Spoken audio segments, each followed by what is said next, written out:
সাকিব আল হাসানকে নিয়ে অনেক রকম আলোচনা ক্রিকেট বোর্ডে হয়। সিরিয়াসলি মনে হয় ক্রিকেট বোর্ড সত্যি চায় সাকিব আল হাসান ফিরে এসে ক্রিকেট খেলে? আমার কাছে মনে হয় ভাই এখানে কোনো ডাউট, তাকে যদি আপনারা আসলে আনতে চান। এরপরের সাকিব আল হাসানের সঙ্গে আপনার কোনোভাবে যোগাযোগ হয়েছে যে তার বিরুদ্ধে হত্যা মামলা হয়েছে? আপনাকে কখনো মনে হয়েছে যে কাউকে হত্যা করার সঙ্গে ভেতরের কোনো সাকিব আছে কিনা যে মানুষ খুন করতে পারে? আমার প্রথম দাওয়াত ছিল প্রাইম মিনিস্টার শেখ হাসিনা, ওই সময় ছিলেন ওনাকে, সেকেন্ড প্রেসিডেন্ট এরশাদ, থার্ড হলো বেগম খালেদা। অবশ্য আপনি তো এই বোর্ডকেই অবৈধ করছে। অবশ্য বোর্ড অবৈধ, আপনি দেখতেছেন না কাজকর্ম। আপনি বলেন তো নির্বাচন ওয়াজ ফেয়ার? সেই অবৈধ ক্রিকেট বোর্ডের সঙ্গে তো নাকি আপনার ব্যবসাও আছে। এই নির্বাচন তো হয়েছিল সাবেক ক্রীড়া উপদেষ্টা। আপনার কি মনে হয় যে তিনি পুরো প্রক্রিয়ার মূল কারিগর? এর কারণে আজকে আমি বেঁচে আছি। আমার তো বেঁচে থাকার কথা। আপনার পরিবারকে আমরা সবাই জানি, বাংলাদেশ সবাই জানে আপনি নিজে ক্রিকেট খেলেছেন দীর্ঘ সময়। ক্রিকেটের সঙ্গে আপনার প্রথম স্মৃতি কি যদি বলতেন?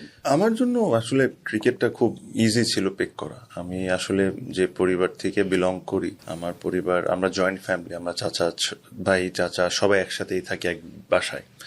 তো সবাই কিছু না কিছু স্পোর্টস খেলতেন, আর ক্রিকেট তো অবশ্যই খেলতেন। আমার চাচা বাংলাদেশ টিমে রিপ্রেজেন্ট করেছেন, বাংলাদেশ টিমের ক্যাপ্টেন ছিলেন। আমার বাবা স্পোর্টসের সাথে জড়িত ছিলেন, আমার ভাই। তো ছোটবেলার থেকে আমার জন্য ক্রিকেটটা পিক করাটা খুব সহজ, স্পেশালি 97-এ আইসিসি ট্রফির পর এটা যে কোনো বাচ্চার জন্য ফার্স্ট স্পোর্টস বাংলাদেশে হয়ে গেছিল ক্রিকেট। সো দো আমি ওই ফ্যামিলির থেকে বিলং করি, তো আমার জন্য it's very easy to pick up. আর আমার বাবাও খুব মনে চাইতেন যে আমি ক্রিকেট খেলি। সো ওই জার্নিটা স্টার্ট ওখান থেকেই আর কি। আমি যদি বলি ব্যাট প্রথম কবে হাতে নিলেন? আমার মনে নেই। আমি হয়তো এতই ছোট ছিলাম যে আমার মনে নেই যে আমি ব্যাট কখন হাতে নিলাম। বাট আমার ছোটবেলার যা মেমোরি আমার মাথায় এখন মনে আসে, ওটা ব্যাট ছাড়া ছিল না, ওটা ব্যাট সহই ছিল। আপনাদের পরিবারে তো ফুটবলের প্রচলনও ছিল, আপনার বাবা বেশ নামী ফুটবলার ছিলেন। ফুটবলে না গিয়ে ক্রিকেটে কেন গেলেন? আমার কাছে মনে হয় ওই আমার ফ্যামিলিতেও এই জিনিসটা চেঞ্জ হয়েছে। আমার বাবা যখন ফুটবল খেলতেন তখন আমার অন্য চাচারাও খেলতেন, বাট যখন থেকে আকরাম চাচা ক্রিকেটে আসে, বাংলাদেশ টিমকে রিপ্রেজেন্ট করা শুরু করলেন, স্লোলি ওই ট্রেন্ডটাও চেঞ্জ হলো। আমার বাবা অ্যাকচুয়ালি ফুটবলের সাথে ক্রিকেটও খেলতেন, but he was a footballer, but you also use to play cricket. So ওই আকরাম চাচার কারণেই মনে হয় ফ্যামিলিতে এই ট্রেন্ড চেঞ্জ হয়ে ক্রিকেটের দিকে সবাই এসে গেল। আপনার বাবা প্রয়াত ইকবাল খান, তিনি শুধু খেলোয়াড়ই ছিলেন না, এক ধরনের সংগঠকও ছিলেন, খেলা আয়োজন করা, বিভিন্ন সময় সাপোর্ট দেয়া। ওই স্মৃতিগুলো কি মনে পড়ে? এবং আমি যেটুকু জানি যে আপনার বাবার সঙ্গে আপনার একটু বাড়তি অ্যাটাচমেন্ট ছিল শৈশবে। হ্যাঁ, আমি অসম্ভব ক্লোজ ছিলাম আব্বার সাথে। আর ঠিক যে কোনো বাবার মতো আমার বাবাও আমার জন্য, আমি যে ক্রিকেট খেলতে পারি বা এই স্পোর্টসটাকে ভালোভাবে খেলতে পারি, এটার জন্য যা যা করার দরকার উনি তাই করেছেন। আমার মনে আছে যে উনি হ্যান্ডিক্যাপ ছিলেন, ওনার পাটা কিছু হেলথ ইস্যুর কারণে কেটে ফেলতে হয়েছিল। সো তারপরে উনি ওই হাতে স্ট্রেচার নিয়ে আপনার আম্পায়ারিং করতেন দাঁড়ায় আমার জন্য, so to make sure that আমি ব্যাটিং করতেছি। এলাকার ছেলেগুলাকে নিয়ে ছোট ছোট ম্যাচ অ্যারেঞ্জ করতেন আমার জন্য, so that I can play match situations. So এই জিনিসগুলো আব্বা অনেক করতেন। ওনার জন্য একটু বেশি চ্যালেঞ্জিং ছিল অন্যদের চেয়ে, কারণে because he was an handicap. But তারপরও সে এটা সবসময় চাইতো যে আমি ক্রিকেট খেলি। আনফর্চুনেটলি আব্বু 2000 সালে মারা যায়। সো আমি এলিট লেভেলে ক্রিকেট খেলা যখন শুরু করি তখন ওটা আর আব্বার দেখা হয় নাই। But I am sure what ever I have done or achieved, he should be proud. আপনার ফুড হ্যাবিট নিয়ে আপনি যখন খেলা শুরু করেন, মিডিয়ায় অনেক রকম রিপোর্ট হয়েছে, আমরা অনেক কিছু জেনেছি। আপনার বাবার ফুড হ্যাবিটই তো ভালো ছিল না, বাট ওনার কিন্তু অনেক স্বাস্থ্যগত কারণে অনেক রেস্ট্রিকশনের ব্যাপার ছিল, কিন্তু উনি একজন বিগ টাইম স্পয়লার ছিলেন, বিশেষ করে আপনাকেও নিয়ে যেতেন যদি ওই গল্পটা। না, আমি তো তখন আসলে অনেক ছোট ছিলাম, but he was a spoiler, that's true. এটা অন্যদের ক্ষেত্রে, ওনার বন্ধু বান্ধবের ক্ষেত্রে বা ওনার ভাই বোনদের ক্ষেত্রে। আব্বা খাওয়া খুব পছন্দ করতেন, আর খাওয়াইতে খুব পছন্দ করতেন। There is a difference. নিজে খাওয়া আর মানুষকে খাওয়ানোর মধ্যে অনেক পার্থক্য আছে। আমার কাছে আব্বু মানুষকে খাওয়াইতে বেশি পছন্দ করতেন।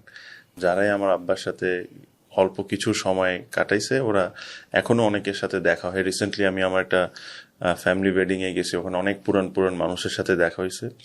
আব্বার কথা উঠলেই খাওয়ার কথা উঠে। যে এটা খাওয়াইছে ওটা খাওয়াইছে। তো ইট ওয়াজ মানে আব্বুর সাথে ফুড ইজ ভেরি অ্যাটাচড। আপনি একবার আমাকে বলছিলেন যে আপনার বাবা খুব ভোরবেলা উঠে, আপনার মা ঘুমিয়ে থাকতেন যেন টের না পান, আপনারা খোয়াজা হোটেলে যেতেন ভারী কোনো ব্রেকফাস্ট করার জন্য। না আব্বা, হ্যাঁ আসলে আম্মু খুব স্ট্রিক্ট ছিল আব্বুর প্রতি। আব্বুর অনেক হেলথ ইস্যুস ছিল, ডায়াবেটিস অ্যান্ড হার্ট ইস্যুস। তো গরুর মাংস বা অয়েলি ফুড এগুলো একদম নিষেধ ছিল। সো আম্মা এই দিক থেকে শি ওয়াজ ভেরি স্ট্রিক্ট।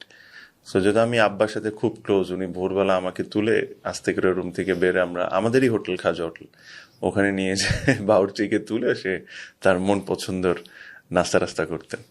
এখন যান খোয়াজা হোটেলে? মানে অ্যাকচুয়ালি এই আমার ফ্যামিলি ওয়েডিং এর ওয়ান অফ দ্য ইভেন্টের খাওয়া খোয়াজা হোটেলে হয়েছিল এই জাস্ট এই 2-3 দিন আগে। তো আপনার বাবার সঙ্গে তো আপনার স্মৃতিটা খুব অল্প সময়ের, আপনি খুবই কিশোর, একদমই কিশোর তখন। কতটা মিস করেন তাকে? অসম্ভব। I was very close, I was extremely close. আমার কাছে মনে হয় যে আমাদের ভাই বোনের মধ্যে সবচেয়ে বেশি আমি ক্লোজ ছিলাম। আর আল্লাহর কি রহমতই বলবো অ্যাকচুয়ালি, যখন আব্বা মারা যায় তো আমি একমাত্র ছিলাম। না, আমি চিটংয়ে ছিলাম আব্বার সাথে একমাত্র। তো ভাইয়ার খেলা চলতেছিল কুমিল্লাতে। হ্যাঁ, আমার বোন ছিল ঢাকায়। So I was the only one with him. So মানে I was very close to him. ওই বয়সে কি ওই পিতৃহারার অনুভূতি কি সেরকম ভাবে অনুভব করেছিলেন নাকি? আপনার যেহেতু একান্নবর্তী পরিবার, চারপাশে চাচা ফুপুরা না, আছেন। অবশ্যই আমার আব্বা যখন চলে যায় তখন আমার জন্য ইট ওয়াজ হার্ড টু বিলিভ যে আমি বাঁচবো কিভাবে, কারণ I was so close to হিম। আমার এখনো মনে আসে আব্বার সাথে আমার লাস্ট যে কথাটা হয়েছে, আমার পরের দিন খেলা ছিল আন্ডার-13 ডিভিশন আন্ডার-13 খেলা ছিল। সো আব্বাকে যখন স্ট্রেচার করে নিয়ে যাচ্ছে, ওনার মুখে অক্সিজেন মাস্ক দেওয়া ছিল। ঠিক আপনার অ্যাম্বুলেন্সে উঠানোর সময় সে অক্সিজেন মাস্কটা খুলে আমাকে বলছে যে তুমি ঘুমাও, আমি তোমার খেলা দেখতে আসবো। একটু সামনে চলে যেতে চাই যে মানে এই কথাটা তো খুব স্ট্রাইকিং যে ওই অবস্থায় একজন বাবা তার সন্তানকে বলছেন যে তোমার খেলা আমি দেখতে আসবো। আন্তর্জাতিক ক্রিকেটে অনেক সাফল্য আছে, আপনার কি বড় বড় ইনিংসগুলোর খেলার পরে কি এরকম কিছু মনে হয়েছে যে যদি বাবা? আমার প্রতিটা খেলার ইনিংসে, আমি যেদিন 0 করেছি, যেদিন 100 করেছি, আমার every game of mine I remember him before and after both. আমি প্রতিটা খেলার আগে তার কথা মনে করি, তার কাছে দোয়া চাই। অবশ্যই উপর আল্লাহর কাছে সবচেয়ে আগে, তারপরে তার কাছে দোয়া চাই। তারপরে ভালো খেললেও আমি তার সাথে, মানে আই এম শিওর প্রত্যেকটা বাচ্চা, প্রত্যেকটা মানুষ একটা, যারা তাদের প্রিয় মানুষ এই দুনিয়ায় নাই, তাদের সাথে সামহাও একটা কানেকশন মেনটেন করে। ভেরি সরি তামিম ইকবাল, মানে ওই বয়সে বাবা মাকে হারানোর বেদনা আসলে এটা বলে বোঝানো যায় না। তারপর আপনার একটা ফ্যামিলি সাপোর্ট ছিল। আমরা যতটুকু জানি যে আপনি যে যখন ওই পরিবারে জন্মগ্রহণ করেন, আপনার অর্থকষ্টের ব্যাপার ছিল না। আপনার বাবা ছিল ওই পুরো পরিবারের, খান পরিবারের অভিভাবক। তার চলে যাওয়াটা হুট করে এত অল্প বয়সে, আপনার ভাই যিনি আপনার সামান্যই বড়, হঠাৎ কি একটা একাকিত্ব বা অসহায়ত্ব গ্রাস করেছিল? না, ফাইন্যান্সিয়াল ইস্যুস ছিল না এটা আমি বলবো না। হ্যাঁ, আমরা ফাইন্যান্সিয়ালি আমি সেই অর্থে বলছি না যে মানে ফাইন্যান্সিয়ালি আমরা উই ওয়ার সর্টেড, আমার ফ্যামিলি সর্টেড। বাট বাবা থেকে চাওয়া আর চাচাদের থেকে চাওয়ার মধ্যে পার্থক্য আছে। বাট সাথে এটাও বলবো যে চাচাদের থেকে কোনো কিছু চাইলে ওনারা কোনো সময় না করতেন না, অবশ্যই না করতেন না। ওনারা অবশ্যই তাদের সাধ্যমতো চেষ্টা করে দিতেন। বাট ওই ডিস্টেন্সটা তো থাকে, যে জিনিসটা বাবা বুঝে বা চাওয়ার আগে পেয়ে যাওয়া, ওই জিনিসটা তো আমরা অবশ্যই তিনজন, আমি, আমার বোন, আমার ভাই, এটা আমরা অনেক মিস করছি। Because how old was I was 12 years old যখন আব্বা মারা যায়। সো আমার বোন ওয়াজ 10, সো ভাইয়া ওয়াজ 15-16 ম্যাক্সিমাম, 14-15। যা সবারই কিছু না কিছু নিড তো থাকে, ওই জিনিসগুলো আমরা অনেক মিস করছি আমার কাছে। 97 সালে তো আপনার বাসায় ছিল উৎসবের কেন্দ্র, আইসিসি ট্রফি জয়ের পরে, যেহেতু আকরাম খান মানে দারুণ প্রভাব ছিল। তারপর আপনি 98-এ বাংলাদেশ যে প্রথম ওয়ানডে জিতলো কেনিয়ার এগেনস্টে হায়দ্রাবাদে, সেটা কিন্তু টিভিতে টেলিকাস্ট হয়নি, আমরা একটা ছবি শুধু দেখতে পাই। বাট আপনি আপনার বাবার সঙ্গে সেই মাঠে উপস্থিত ছিলেন, কোনো স্মৃতি মনে আছে? খেলাটা কই হয়েছিল? হায়দ্রাবাদে। হ্যাঁ, কেনিয়ার এগেনস্টে। রাইট। রফিক ভাই 77। হ্যাঁ, আই রিমেম্বার। আব্বার সাথে খেলা দেখতে গেছিলাম, আই এনজয়েড আ লট। আর অনেক ছোট ছিলাম তো আসলে ফিলিংসটা কি ছিল আমার বলাটা, একটু এক্সপ্লেন করাটা ডিফিকাল্ট। বাট আমি রফিক ভাইয়ের প্রচন্ড বড় ফ্যান ছিলাম, এতটুকু আমার মনে আছে। স্পেশালি 97-এর উনি ওপেন করেছিলেন ওই ইনিংসের পর থেকে আমি ওনার অনেক বড় ফ্যান ছিলাম। ওনার বোলিং এর চেয়ে বেশি ব্যাটিং এর ফ্যান ছিলাম। তো উনি যখন ওপেন করতে নামে I was very happy, and then the way he batted, এটা তো অবশ্যই এটা দেখার মতো। স্যার এগেন ওই সময় 98-এও কেনিয়ার সাথে জয়টা was a big win, because Kenya was probably আমাদের চেয়ে বেটার টিম ছিল, মাচ বেটার টিম ছিল। তো ওদের অবশ্যই I was happy like anything. আবার ফিরে আসি 2000 সালেই আপনার বাবা চলে যাওয়ার পরে আপনাদের ফ্যামিলিতে আপনি যেটা বললেন যে বাবা আর চাচার মধ্যে তো কিছুটা একটা জায়গায় পার্থক্য আছেই, বাট আপনার চাইতে বোধহয় নাফিস ইকবালের জন্য ওই সময়টা বেশি কঠিন ছিল, বিকজ তার সেন্স অফ রেসপন্সিবিলিটি অনেক কম বয়সে নিতে হয়েছিল। হ্যাঁ অবশ্যই, আমার কাছে মনে হয় যে ভাইয়া তারপর থেকে যাই টাকা পয়সা সে কামাইছে ক্রিকেটিং ক্যারিয়ারে, সে মানে অলমোস্ট 80% আপনি বলতে পারেন এরা আমাদের উপরেই তার খরচ করতে হয়েছে। বা বাসা সাজানো, বাসায় কোনো কিছু দরকার হইলে, বা আমার কোনো কিছু নিড থাকলে, আমার বোনের কোনো কিছু নিড থাকলে সেই মেইনলি সব ফুলফিল করতো। তো ভাইয়ার আমার ফ্যামিলিতে কন্ট্রিবিউশন ইজ ইমেন্স।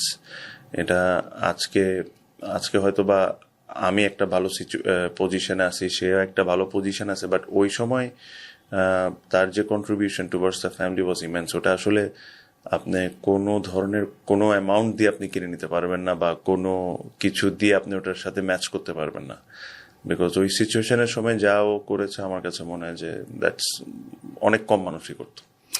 আপনাকে আমি একটা গল্প বলি, সত্যি গল্প, এবং আমি সেটার জন্য ক্ষমাও চেয়ে নিচ্ছি সরাসরি। আমার মনে আছে নাফিস ইকবাল 2005-এ শ্রীলঙ্কা গেলেন, ইংল্যান্ডে গেলেন, সৌভাগ্যক্রমে আমি দুটো ট্যুরে ছিলাম। শ্রীলঙ্কায় ক্রিকেট আপনি চেনেন, যারাই যান তারা চেনেন। তো তখন আমি একটু সমালোচনা মুখর ছিলাম তার ফুড হ্যাবিট থেকে। আচ্ছা, আমি দেখতাম যে ওখানে একটা পিৎজা শপ ছিল, ইফ ইউ ক্যান রিকল, আপনার মনে থাকার কথা। তো তার জন্য ডিনারের জন্য টিম বয় এসে এক স্লাইস পিৎজা নিয়ে যেতেন। তো আমি খুব ক্রিটিক্যাল ছিলাম তখন। আমাকে মাশরাফি বলেছিলেন যে আপনি জানেন কি কারণে নাফিস এত কম খাচ্ছে, because he needs to save some money for his siblings, মানে ফ্যামিলির জন্য। সো সেটার জন্য আমি ক্ষমা চেয়ে নিচ্ছি, বিকজ আমিও জানি যে আমার বড় ভাইও আমাদের ফ্যামিলিকে সবসময় সাপোর্ট করেন। সো মানে আমার এখন মনে হয় যে লেট রিয়েলাইজেশন যে প্রবাবলি আমরা মানুষকে একভাবে দেখি বাইরে থেকে, আমরা তার ভেতরের পেছনের কাহিনীটা জানি না। So I apologize for that, and I am very emotional যে নাফিস ইকবাল ওই কষ্টটা করতেন। আপনাদের এমন না যে হ্যান্ড টু মাউথ তো ছিল না, বাট তারপরেও একটু বেটার লাইফ দেওয়ার জন্য প্রবাবলি তিনি তার ক্যারিয়ারও স্যাক্রিফাইস করেছেন কিনা। মানে আমার কাছে মনে হয় আব্বা থাকলে he would have had a longer career, this is what I feel. Talent wise যদি কম্পেয়ার করেন দুই ভাই, I think he was very talented. He was extremely talented. He was a very good player, but I thought unar realization ta came very late. যে actually একটা international ক্রিকেটারকে কি কি করতে হইতে পারে বা কি কি না করতে হইতে পারে, I think he realized bit late, but talent wise I think he was extremely good. Under 19s and then Bangladesh's Premier League, and his performances are extremely good. The amount of hundreds that he has scored was very good, and I thought he didn't do justice to his talent. I mean, this is, if I'm being very honest and very straightforward, I will say that. যখন শুনলেন যে সেই ভাই হঠাৎ করে মানে অসুস্থ হয়ে গেছেন মাঠে, হাউ ইট ফেল্ট? আপনার একটা ফেস গেছে, সেটা পরে আসবো। ফেসটা সবাই খুবই কম ছিল। আমি অ্যাকচুয়ালি দুবাই ছিলাম। So I remember it was early morning, like 4 a.m. or something, 4 a.m. তো আমার ওয়াইফ আমাকে উঠায় বলে যে ভাইয়া স্ট্রোক করছে। The first thing that came to my mind, ওর ভাই, মানে আমার ওয়াইফের ভাই, আমার ভাই যে স্ট্রোক করতে পারে এটা আমার মাথায় আসেনি। তো মানে I don't know how to react, because we are very close. So I didn't know how to react. Next available flight নিয়ে আমি ঢাকায় চলে আসি। ঢাকায় চলে এসে যা যা ইমার্জেন্সি ট্রিটমেন্ট করার দরকার, দেশে বাইরে পাঠানো দরকার, আপনার এয়ার অ্যাম্বুলেন্স থেকে নিয়ে এগুলো করে যত তাড়াতাড়ি আমি পারছি দেশের বাইরে পাঠিয়ে দিছি। তো ওই সময় ক্রিকেট বোর্ডও আমাকে অনেক হেল্প করেছে। ওই সময় যারা ছিলেন ক্রিকেট বোর্ডে ওনারা প্রত্যেকটা মানুষ অনেক হেল্প করেছেন। ওনারা মানে they didn't say no to anything, they did everything. So I am very thankful to them.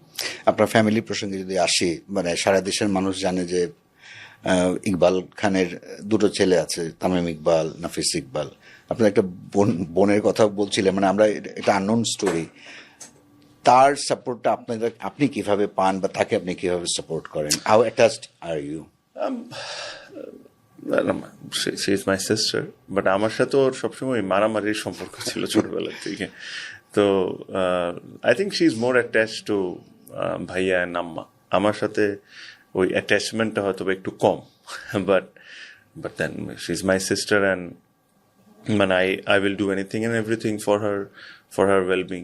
আপনার বড় ভাই নাফিস ইকবালের probably one of the closest friend হলেন মাশরাফি ইবনে মর্তুজা। তারা যখন খেলতে যেতেন, খানবাড়ি ছিল একটা অ্যাটলিস্ট মানে ওয়ান মিলের ডেস্টিনেশন, যে গিয়ে একসঙ্গে আড্ডা দেয়া। তো ছোটবেলায় যখন তাদের দেখতেন, মাশরাফি বা মিনাজুল আবেদিন, আরো যারা ন্যাশনাল টিমের প্লেয়ার ছিলেন, কতটা ইন্সপায়ার্ড হতেন? না, দে ওয়ার হিরোজ। তো আমার জন্য তো তারা হিরোই ছিল। এটা নান্নু ভাই বাসায় আসুক বা মাসে ভাই বাসায় আসুক, so they were heroes. Nannu ভাইয়ের সময় হয়তো আমি অনেক ছোট ছিলাম, আমি ওভাবে করে রিয়েলাইজ করতে পারতাম না। বাট মাসে ভাইয়ের সময় তো ফর শিওর, মাসে ভাই অ্যান্ড আদার্স। সো ওনারা আসলে মাঝে মাঝে যখন ওনাদের চিটাগাং খেলা হতো, তো বাসায় ওনারা খেতে আসতেন। তো তাদের সাথে মানে আমার জন্য একটা ড্রিম ছিল ওনাদের সাথে বসা, কথা বলা, দেখা।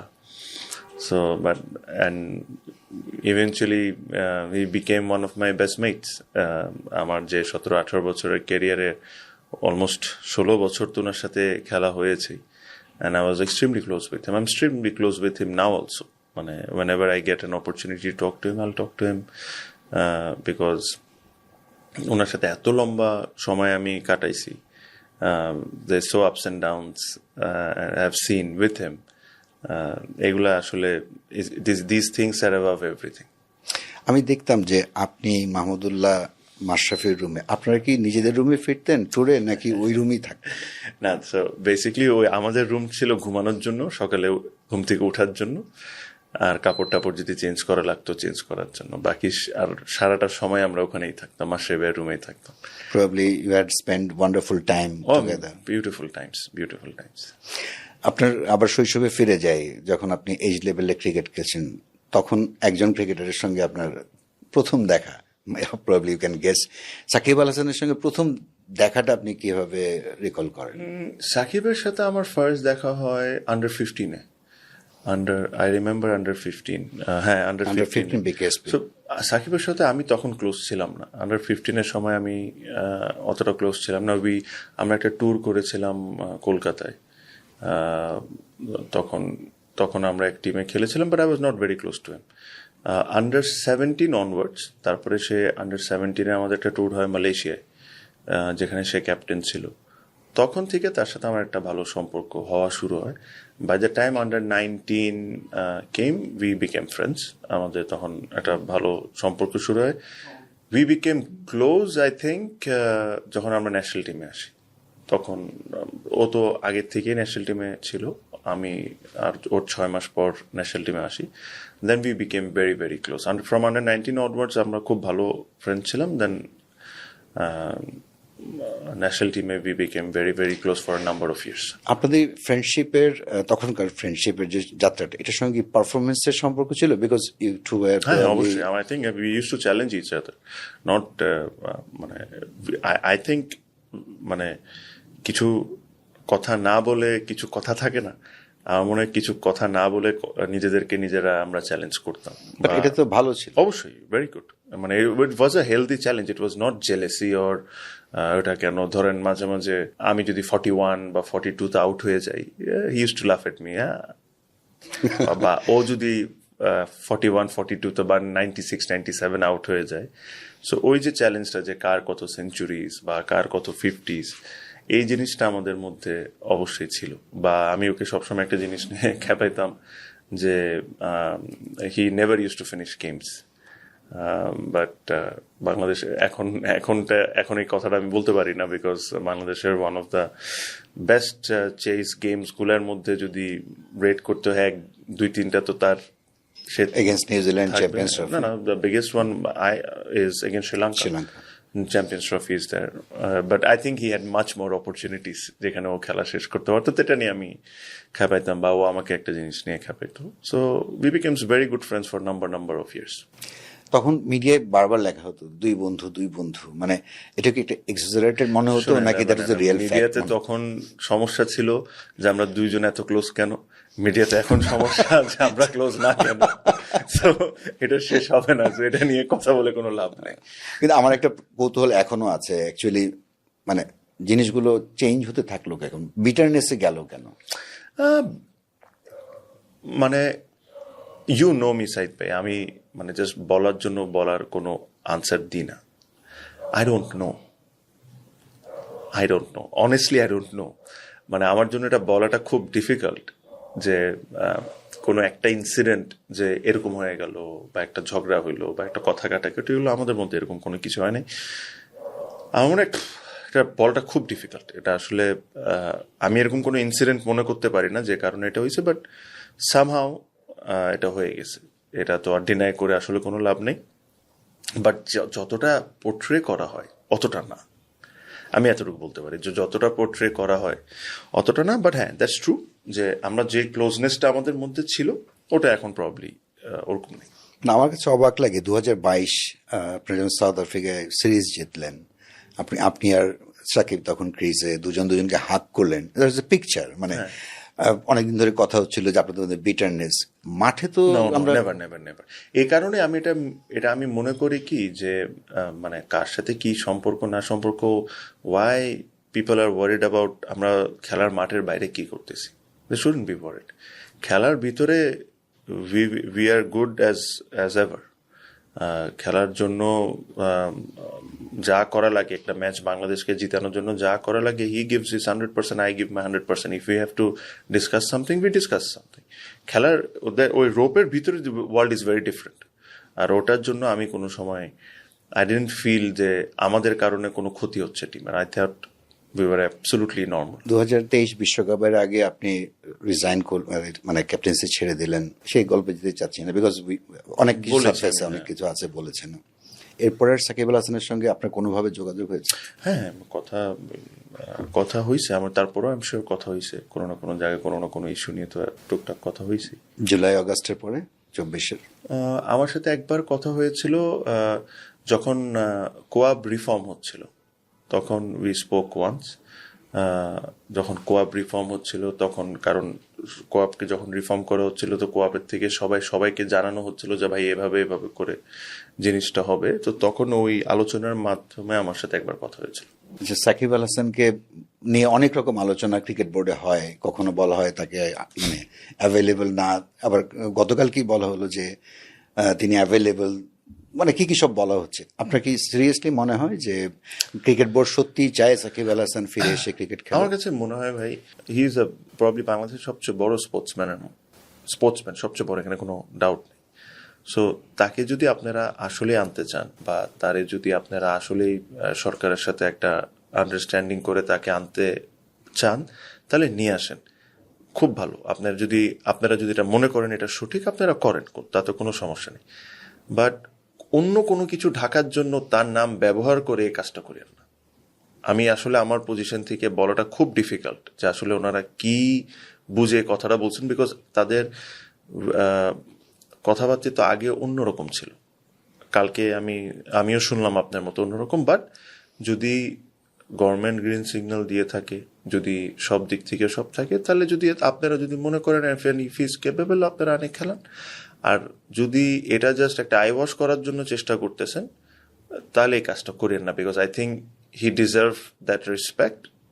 যে পলিটিক্সটা যদি আপনি সরাই দেন সাইডে বা অন্য যে কোনো কিছু সরাই দেন, him as a cricketer deserve this respect, যে ওর সাথে এই ধরনের নোংরামি বলবো না, এই ধরনের স্টানবাজি যদি না করে তাহলে বেটার। যে তার নাম কথা বলে এখন এটা আলোচনার মধ্যে এসে গেল আর তাকে অন্য বিষয়গুলো, আমার কাছে মনে হয় I don't think he deserves this. If you really want him to bring him back, and if the government is ready, and if every side of the সবাই যদি এটাতে কারো কোনো সমস্যা না থাকে, তাহলে আপনারা ওই প্রসিডিওরে যান, আপনাদের যেটা ভালো মনে করেন আপনারা করেন, বাট মানে যদি এটা অন্য যেটা আমরা ধারণা করছি আপনারা কি কারণে করছেন, এটা না করাটা বেটার। হি ডিজার্ভস মাচ বেটার। তামিম, তার সঙ্গে তো আপনি একদম শৈশবকাল থেকে অ্যাটাচড, খুব ঘনিষ্ঠ বন্ধু ছিলেন, তারপর দূরত্ব তৈরি হয়েছে, তারপর মাঠে দেখেছেন। কখনো কি মানে, যদিও বিষয়টা আদালতে রায় দেওয়ার বিষয় না, জাস্ট আপনার পারসেপশনটা জানতে চাচ্ছি যে তার বিরুদ্ধে হত্যা মামলা হয়েছে, মানে আপনার কি কখনো মানে আপনার যখন তার সঙ্গে তিক্ত সম্পর্ক, যেটা সকল যে আলোচনা হয়, আপনার কি কখনো মনে হয়েছে যে তিনি কাউকে আঘাত করা বা সরাসরি হত্যা করার সঙ্গে, মানে এই ধরনের ভেতরের কোনো সাকিব আছে কিনা যে মানুষ খুন করতে পারে? এই কথার উত্তর নাই দি, কারণ যেহেতু এটা একটা না, আপনার পারসেপশনটা আপনার কখনো ওই জার্নিতে মনে হয়েছে কিনা? আমি তো এরকম কোনোদিন দেখি নাই বা ফিল করিনি। আপনার আর রুমমেট তো ছিলেন প্রথম, হ্যাঁ, কে বলেন তো? আমার রুমমেট ছোটবেলায়, মানে আন্ডার 15-এ মুশফিকুর রহিম। হ্যাঁ, মুশফিক আমার অনেকদিন রুমমেট ছিল। সাকিবও রুমমেট ছিল আন্ডার 19 মেবি ন্যাশনাল টিমে। তখন মাঝে মাঝে রুম শেয়ার করা লাগতো, তখন ওর ম্যাক্সিমাম টাইম ওই থাকতো রুমমেট। মানে তার সঙ্গে আপনার সম্পর্কটা খুব ইউনিক, মানে হ্যাঁ। মুশফিকুর রহিমকে মানে আমি দেখেছি যে ন্যাশনাল টিমের অনেক সিনিয়র খেলোয়াড় অনেক সমীহ করে চলেন। আপনাকে আমি দেখেছি তার সঙ্গে মানে ভিন্ন টোনে, মানে I didn't see anyone talking like that to him. এই কেমিস্ট্রিটা কি? I think I understand him well. মুশফিকের সাথে আপনার সম্পর্কটা থাকার জন্য you need to understand him well, because he is bit different. ও একটু ডিফারেন্ট। কেমন ডিফারেন্ট? ডিফারেন্ট হলো, ধরেন প্রত্যেকটা মানুষের মধ্যে তো সাইড বাই কিছু না কিছু গুড সাইড, ব্যাড সাইড, ভালো সব দিক থাকে। কিছু কিছু মানুষকে আপনি জানতে হবে আপনি how to handle them, what to talk, what not to talk, when to talk, when not to talk. এগুলো দিয়েই তো আপনার সম্পর্কটা টিকে থাকে সব কিছুর থেকে।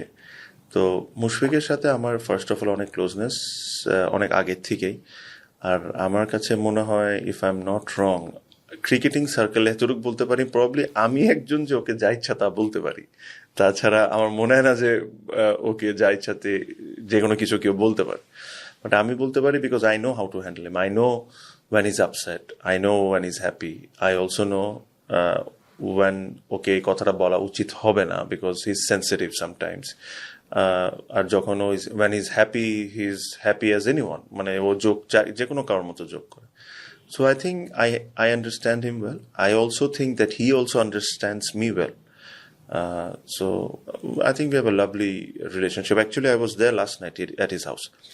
কালকে রাত্রে আমি আর কিছু প্লেয়ার ওর বাসায় ডিনার ছিল, so we went there, had very good food and chit chat, came back. আরেকটা ক্রিকেট বোর্ড একটা ইনিশিয়েটিভ নিয়েছে, প্রবাবলি পাবলিক ওপিনিয়ন থেকে, যে ক্রিকেটাররা রাজনীতিতে জড়াতে পারবেন না, কোনো খেলোয়াড়রা পারবেন না, দর্শকরা সমর্থকরা মানে বিভক্ত হয়ে যান। কিন্তু রাজনীতি তো যে কোনো প্রাপ্তবয়স্ক যে কোনো পেশার লোক করেন, সেখানে হোয়াই অনলি প্লেয়ার্স, মানে প্লেয়াররা করলে সমস্যাটা কি? এটা আমি শিওর না। এটা আমার মনে হয় যারা বলে তারা তাদের ইনসিকিউরিটির থেকে বলে। আমি তাদের সাথে একটা কথায় একমত যে খেলার সময় করা উচিত না, বিকজ একটা খেলার সময় ছোট বাচ্চার থেকে নিয়ে অনেকেই তাদেরকে আইডিয়ালাইজ করে, তাদেরকে ফলো করে। ওই সময় আপনি যদি এটার সাথে জড়ায় যান তাহলে অনেক ইপস অ্যান্ড বাটস এসে যায়। বাট খেলার পরে when individual is retired, he has মানে exact same rights like anybody else. If he thinks that he can contribute in politics, he should do in politics. If he thinks that he can contribute somewhere else, he should do somewhere, and he should allow to do somewhere else. আপনি যদি মনে করেন যে আপনার এই 17-18 বছরের এক্সপিরিয়েন্সটা আপনি ভালো জায়গায় কোনো কাজে লাগাতে চান, ওটা নেশন বিল্ডিং হোক বা অন্য যে কোনো কিছু হোক, you should be given equal opportunity. এখানে তো কোনো ডিবেট নিয়ে কোনো থাকার কথা না। when he is done with cricket, হ্যাঁ, when he is playing cricket, yes, I don't think যখন আপনি একটা প্রফেশন খেলছেন, দেশকে রিপ্রেজেন্ট করছেন, I don't think আপনাকে ওই সময় পলিটিক্সের সাথে জড়ানোটা উচিত হবে। এখন ধরেন একজন খেলোয়াড় রাজনীতির সঙ্গে জড়িয়ে খেলছেন, বিষয়টা ঠিক না, কিন্তু একজন রাজনীতিবিদ যখন ক্রিকেট বোর্ডে আসছেন প্রশাসক হিসেবে, তখন তো রাজনীতি একভাবে চলে আসে ক্রিকেটে। আসে, but that's also very different. মানে একজন ক্রিকেটার যে খেলছেন, আর একজন অর্গানাইজার যে প্রবলি তার নাম্বার ওয়ান পেশা হলো politics and then is taking up a job, and এটার উদাহরণ ওয়ার্ল্ড ক্রিকেটে অনেক, বাট অ্যাক্টিভ ক্রিকেটার পলিটিক্সের সাথে জড়িত এটার উদাহরণ ওয়ার্ল্ড ক্রিকেটে অনেক কম। নাই যে তা বলবো না, আছে, কম। But it is my personal opinion যে আপনি যখন মানে you are at your peak of your career, ওর আপনার ক্যারিয়ারটা এখনো 5-6 বছর আছে, if it is avoidable it's good. আমি অ্যাটলিস্ট এভাবে চিন্তা করি, বাট কেউ যদি অন্যভাবে চিন্তা করে তাকেও আমি ভুল বলতে পারি না। আপনি তো এখন ক্রিকেট খেলছেন না, সো আপনার রাজনীতি নিয়ে কোনো ভাবনা আছে? না, আমি রাজনীতি নিয়ে ভাবনা থাকলে আমার অ্যাক্টিভিটিসে আপনারা বুঝতে পারতেন। এখন আমি একটা প্রোগ্রামে গেলাম বা অমুকের সাথে ছবি তুললাম বা এই প্রোগ্রামে যাওয়ার কারণগুলো কি? Invited, okay, I am invited to go. আমাকে যখন একজন ইনভাইট করে আমি যাই, আমার কাছে রাইট যদি মনে হয় আমি যাই, আমার কাছে যদি মনে হয় যে আমি ওনার সাথে ছবি তুলবো আমি তুলি। পলিটিক্স করব কি করব না, তাহলে তো আপনি আমাকে চিটংয়ে দেখতেন লোকজনের সাথে গল্প করতে, যেভাবে একটা পলিটিশিয়ানরা যা করে আর কি। আমার আপাতত তো ওরকম কোনো প্ল্যান নাই। ভবিষ্যতে হবে কি হবে না এটা আমি বলতে পারছি না, মেবি হইতে পারে, but for now I don't have any such plans. হ্যাঁ, আমাকে আপনি অনেক ইভেন্টে দেখতে পারেন, অনেক কিছু দেখতে পারেন। আপনি আমাকে বলেন তো, আপনি কি খালি আমারই দেখেন? পৃথিবীতে কি অন্য কোনো স্পোর্টসম্যানকে আপনি কোনো পলিটিক্যাল ইভেন্টে দেখেন না? কোনো অ্যাক্টর অ্যাক্ট্রেস কি আপনি কোনো পলিটিক্যাল ইভেন্টে দেখেন না? কোনো অ্যাক্টরের সাথে আপনি পৃথিবীর যে কোনো দেশের স্পোর্টসম্যান অ্যাক্টর অ্যাক্ট্রেসকে দেখেন, গভর্নমেন্ট, অপোজিশন, আরেকটা অপোজিশন, সবার নেতাদের সাথে ছবি আছে, এটা আছে, আমারও আছে। বাট আমাদের দেশে থাকলে হলো সমস্যা। আমি এটা হাস্যকর লাগে আপনার দুটা ছবি খুব সারফেসড হয় ভিন্ন ভিন্ন সময়। হ্যাঁ, যেমন সাবেক প্রয়াত প্রধানমন্ত্রী বেগম খালেদা জিয়া আপনার বিয়েতে বিয়েতে হাজির হয়েছিলেন। এটা কিন্তু জাতীয়তাবাদী দল যখন ক্ষমতায় তখন কিন্তু অত বেশি সারফেসড হয়নি সোশ্যাল মিডিয়ায়। না, তখন আমাকে বিএনপি বানায় দেওয়া হইতো। রাইট, 15 বছর মানে আমি কোনটা বলতে চাচ্ছি, আপনার ওই ছবিটা আসে কিন্তু তখনই সামনে যখন আওয়ামী লীগ সরকার ক্ষমতায় ছিল। Exactly. আবার যখন শেখ হাসিনার সঙ্গে আপনি গণভবনে দেখা করেছেন সপরিবারে, সেই ছবিটা এখন সার্কুলেটেড হচ্ছে। এটা তো it is very intentional. I am sure আপনার এত বছরের এক্সপিরিয়েন্স, সেটা তো আপনি জানেন এটা কারা করে আর কেন করে। Very intentional. দেখেন, আরেকটা মজার কাহিনী হলো যে আমার বিয়েতে কিন্তু প্রেসিডেন্ট এরশাদও আসছিলেন, ওনার সাথেও কিন্তু আমার ছবি আপনি আছে। কি তখন শেখ হাসিনাকে দাওয়াত ফার্স্ট দিয়েছেন? দাওয়াত ছিল, উনি সিটিং প্রাইম মিনিস্টার ছিলেন তখন। আমার প্রথম দাওয়াত ছিল প্রাইম মিনিস্টার শেখ হাসিনা ওই সময় ছিলেন, ওনাকে। সেকেন্ড প্রেসিডেন্ট এরশাদ, থার্ড হলো বেগম খালেদা জিয়া। ওই সময় যা আমাদেরকে বলা হলো যে প্রাইম মিনিস্টার কোনো বিয়াতে যান না। প্রেসিডেন্ট এরশাদ উনি আসছিলেন, বেগম খালেদা জিয়া উনিও আসছিলেন। তো I don't see anything wrong in this. আর তারপরে যখন প্রাইম মিনিস্টার ছিলেন লাস্ট 15 বছর, 15 বছরের বেশি অথবা, তো ওনার সাথে সব ক্রিকেটারই ছবি আছে আমি জানি, হাস্যজ্জ্বল ছবি, উনি মিষ্টি খাওয়াচ্ছেন, উপহার দিচ্ছেন। মানে আমি ওনার শাসন ব্যবস্থার কথা বলছি, আমাকে বলেন না কার ছবি নাই। আমি সেটা যিনি রাষ্ট্র ব্যবস্থার কথা পড়ে, বাট সিটিং প্রাইম মিনিস্টার যখন একটা উইনিং দল। আমরা যখন প্রাইম মিনিস্টার উনি ছিলেন তখন তো আমরা আসলে ওনার রেসিডেন্সে অনেকবার গেছি, অ্যাজ আ টিম হিসাবে তো আমরা অনেকবার গেছি। আমাদের অনেক অ্যাচিভমেন্ট সেলিব্রেট করার জন্য গেছি। অনেক সময় আমরা ওখানে গেছি, আমাদেরকে যখন একটা বোনাস দেওয়া হয়েছে 2015 সাল, 8 সাল, 10 সাল, অনেকবার নিউজিল্যান্ডকে যখন প্রথমবারের মতো হারালাম, অনেকবার ওখানে অসংখ্য প্লেয়ারের সাথে অসংখ্য ছবি আছে, কিন্তু সারফেসটা খালি আমারটাই করবে। এগুলো হলো কারা করে, কোন বেসটা করে, এটা ভেরি ভিজিবল। যারা ফেসবুকে থাকে এরা খুব ভালো করে জানে যে এটা কোন পক্ষ এই কাজগুলো করছে। আর আমার এটা নিয়ে কোনো, আমি এক ফোটো বিরক্ত হই না, এক ফোটো আমার কোনো কিছু যায় আসে না। আপনি আপনার এখন সহ্য হয়ে গেছে হয়তো। সহ্য না, আমার কাছে জিনিসটা খুব ফানি লাগে এই কারণে যে বেগম খালেদা জিয়ার সাথে আমার ছবি থাকাটা স্বাভাবিক। উনি প্রাইম মিনিস্টার ছিলেন, শেখ হাসিনা, ওনার সাথে আমার ছবি থাকাটা স্বাভাবিক। এখন ডক্টর ইউনূস সাহেব, আমার সাথে ওনার দেখা করার সৌভাগ্য হয় নাই, ওনার সাথেও আমার ছবি থাকাটা স্বাভাবিক। ভবিষ্যতে যে কেউ প্রেসিডেন্ট বা প্রেসিডেন্ট বলছি যে প্রাইম মিনিস্টার হবেন, তার সাথেও যদি কোনোদিন আমার দেখা হয়, তার সাথেও আমার ছবি থাকাটাই স্বাভাবিক। এটাতে আমি কোনো কারণে কোনো জিনিস কোনোভাবেই ভুল হিসাবে দেখি না। এখন কারোর সাথে ছবি থাকায় কি সুবিধা নেওয়া, এটা হলো কোয়েশ্চেন। গত 15 বছরে কোন পলিটিক্যাল ইভেন্টে আমি গেছি যখন আমি খেলছিলাম? যদি করে না, থাকি, আমি দেখিনি, আমার Exactly. চোখে পড়েনি। যদি যেয়ে থাকি অবশ্যই কোয়েশ্চেন করেন। গত 15 বছরে এই যে 5ই অগস্টের আগে বা পরে এমন কি অ্যাক্টিভিটিস দেখেছেন আমার যেটা বিরুদ্ধে গিয়েছে দেশের? নিশ্চয়ই কিছু দেখেননি। তো এইসব যদি করে থাকি অবশ্যই প্রশ্ন করেন। বাট আপনার বিশ্বকাপ নিয়ে প্রিয় একটা আলোচনা, একটা অনুষ্ঠানে আপনি বলেছিলেন যে ক্রিকেট বোর্ডকে অনেক স্মার্টলি ডিসিশন নিতে হবে। সেটা ইন্টারপ্রিটেশনটা হলো যে আপনি ভারতের পক্ষে বলছেন। কোনটা ভাইয়া? যে আচ্ছা, বিশ্বকাপ আচ্ছা, নিয়ে এই যে আপনি যে হ্যাঁ। স্টেটমেন্টটা দিয়েছিলেন, হ্যাঁ।